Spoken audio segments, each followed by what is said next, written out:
வேற லெவல்ல சூப்பரான எபிசோட் வந்திருக்குன்னே சொல்லலாம். மிஸ் பண்ணாம ஃபுல்லோடையும் கேளுங்க. இந்த வீடியோ பிடிச்சிருந்துச்சுன்னா லைக் பண்ணிட்டு நம்ம சேனல் கண்டிப்பாக ஆதரவு வந்துட்டாங்க. நான் போட்டியில் கலந்துக்க போகிறேன்னு சொல்லிட்டு நம்ம ஜீவா பந்தயத்துக்கு போட்டியில் கலந்துக்கிறதுக்கு பேரை கொடுத்துட்றாங்க. என்னையா நீ மாட்டுக்கும் பேரை கொடுத்துட்டு வந்துட்ட. யோசிக்கலாம் கூடாது. இது எனக்காகவே செய்கிறாங்க. அப்படி இருக்கிற சூழ்நிலையில் நான் இதை மிஸ் பண்ண தயாராக இல்லை. நமக்கெல்லாம் மேலேருந்தெல்லாம் புத்துன்னெலாம் எல்லாம் வந்துடாது. நமக்காக தான் இது எல்லாமே நடத்தி வைக்கிறாங்கன்னு நினச்சிப்போம். நல்ல வேலை இது ஆடி மாதங்கிறதுனால இது போல் ஒரு போட்டி வச்சுருக்காங்க அப்படின்னு சொல்லிகிட்டு இருக்காங்க. மொதல் ப்ரைஸை எப்படி இருந்தாலும் வாங்க போகிறோம் அப்படின்னு சொல்லிட்டு, இது எல்லாம் உன் வீட்டுக்கு தெரிஞ்சிச்சுன்னா என்ன ஆகும் தெரியுமா? ஆமாம், என்ன ஆகிடும்? எப்போதும் போல் அப்போத்தா 2 பேச்சு பேசும்.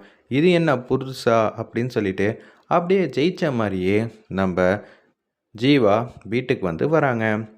என்னடா என்னடா செஞ்சுருக்க ஆல்ரெடி அப்படின்னு மனோ பேச்ச ஆரம்பிக்கும்போது, அதெல்லாம் எதுக்கும் கவலைப்படாத சகோ, எல்லாத்துக்கும் ஏற்பாடு பண்ணியாச்சு. உனக்கு யாருடா அவ்வளவும் தரேன்னு சொன்னது அப்படின்னு கேட்குறாங்க நம்ம மனோ. உடனே இது எல்லாத்தையும் தேவி கேட்ட உடனே, அப்போத்தான் அவன் ஏதாவது திருப்பி மண்டபத்தில் செஞ்ச மாதிரி ஏதாவது செஞ்சிட போகிறான். நீ என்ன ஏதுன்னு கேளு அப்படின்னு சொன்னோன்னே அங்கே நிற்கிறாங்க.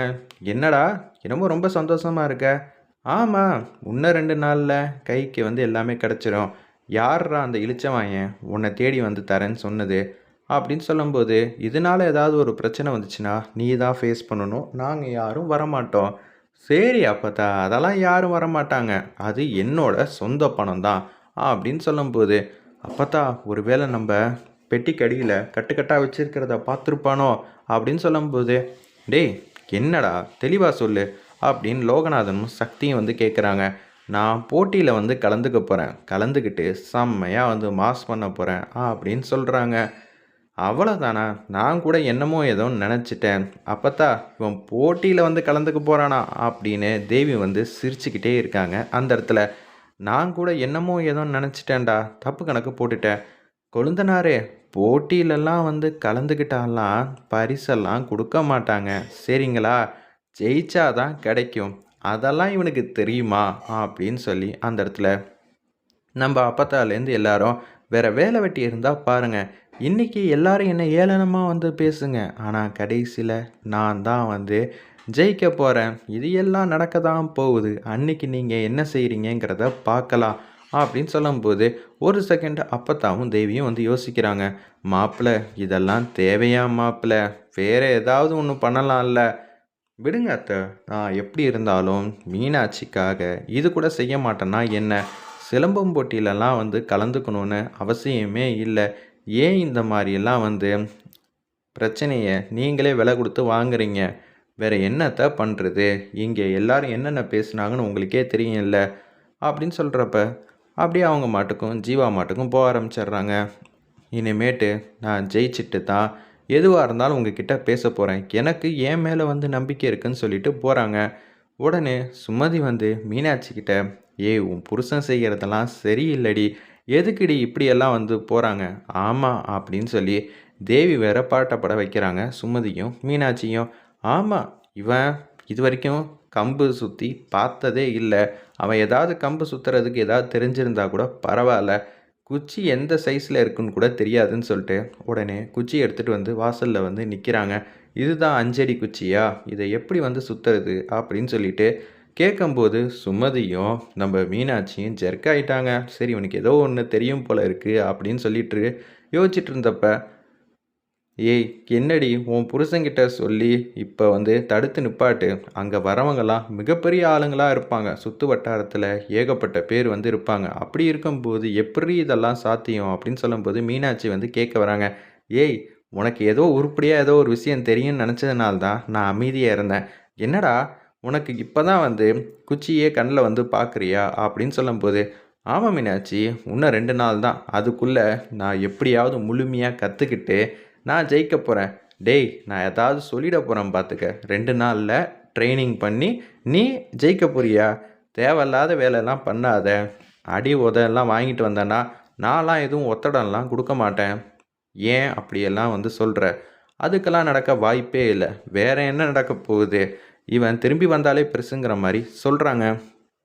உடனே சரி அதையும் தான் பார்க்கலாம் அப்படின்னு சொல்லிட்டு குச்சியை வந்து சுத்தம் போது, சரிடா நான் ஒன்றே ஒன்று மட்டும் சொல்கிறேன், இந்த பந்தை தூக்கி போடுறேன், நீ கரெக்டாக வந்து பந்து கீழே விழுவுறதுக்குள்ளே இந்த குச்சியால் அடித்தா சரி அப்படின்னு சொன்னேன்.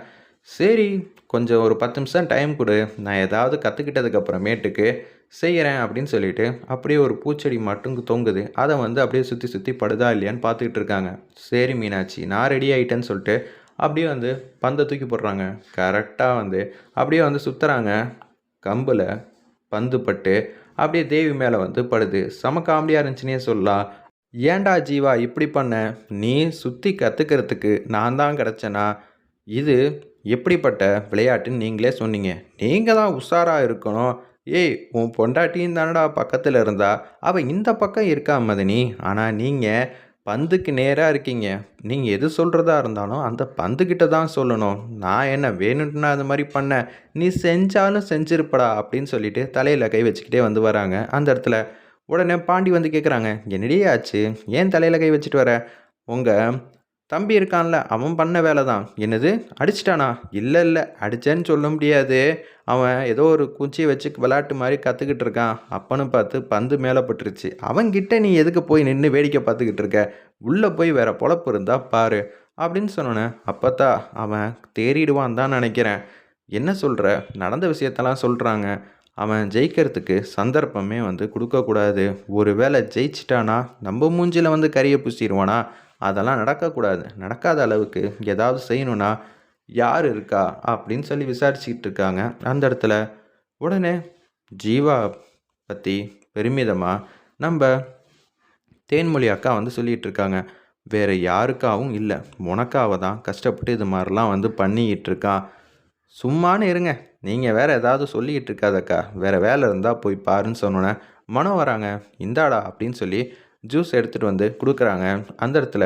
என்ன சகோ ஜூஸ் எல்லாம் வந்து கவனிப்பெல்லாம் நிறையா வருது, பின்ன என் தம்பி புதுசாக ஒரு இடத்துல வந்து போய் நின்றுக்கிட்டு ஜெயிக்க போகிறான், அப்படி இருக்கும்போது அண்ணங்காரனாக இருந்து எனக்கு பெருமிதம் தானே அப்படின்னு சொல்லிட்டு கவனிப்பெல்லாம் செம்மையாக வந்து பண்ணிகிட்டு இருக்காங்க. நீங்களாவது சப்போர்ட்டிவாக இருக்கீங்களே, மீனாட்சி கவலைப்பட்டு ஏதாவது சொன்னாலும் பரவாயில்ல, ஆனால் எதுவுமே வந்து சொல்ல மாட்டேங்கிறா, நீங்கள் வேற அண்ணி காலையிலேயே இதெல்லாம் நீ கலந்துக்க வேணாம் அப்படின்னு அன்பா பாசமாக வந்து பேச ஆரம்பிச்சிட்டா. இருப்பினும் இதை விட்டால் எனக்கு வேறு வழி தெரியலங்கிறனால தான் நான் இங்கே நிற்கிறேன், விடுங்க பார்த்துக்கலாம் அப்படின்னு சொல்லிட்டு காலையிலேருந்து நான் கொஞ்சம் கற்றுருக்கேன் அப்படின்னு சொல்லிட்டு அப்படியே வந்து 2-3 குச்சியெல்லாம் வந்து தூக்கி போடுறாங்க. அப்படியே இவங்க செம்மையாக வந்து ட்ரைனிங் பண்ணி எல்லாத்தையும் டான்னு வந்து அடிக்கிறாங்க அந்த இடத்துல. சரி ஜீவா, இது எல்லாத்தையும் நீ இப்படி பண்ணுறிய, அடுத்த கட்டம் என்ன, கண்ணில் அப்படியே வந்து துணியை வந்து கட்டிக்கிட்டு இருக்காங்க. எதிர்த்தாப்பில் பானையெல்லாம் வந்து தொங்க விட்டுருக்காங்க. கரெக்டாக நம்ம ஜீவா அதை கம்பு சுற்றி அடிப்பாரா இல்லையா, இதில் மட்டும் நான் தேறிட்டேன்னா கண்டிப்பாக வந்து ஜெயிச்சிருவேன்னு யோசிச்சுட்ருக்காங்க அந்த இடத்துல. உடனே சுற்றுறாங்க. ஃபஸ்ட்டு பானையை ஈஸியாக உடைக்கிறாங்க, அடுத்ததும் சுற்றுறாங்க. அடுத்தடுத்த ஸ்டெப்பை வச்சு சூப்பராக வந்து எல்லாத்தையும் வந்து உடைக்கிறாங்க. சூப்பராக வந்து கொண்டு போகிறாங்க. என்னடா இப்படியெல்லாம் வந்து செஞ்சிகிட்டு இருக்கியே, ஆமாம் களத்தில்னு இறங்குனதுக்கு அப்புறமேட்டுக்கு நம்ம வெற்றியை நோக்கி தான் போகணும், அதை விட்டுட்டு பின்லாம் வாங்கக்கூடாது, சூப்பர்ரா அப்படின்னு சொல்லும்போது இது எல்லாத்தையும் பார்த்து ஆச்சரியப்படுறாங்க. தேவியும் ஒரு பக்கம் மீனாட்சியும் பெருமிதமாக வந்து நினைக்கிறாங்க அந்த இடத்துல. வெயிட் பண்ணி பார்ப்போம்.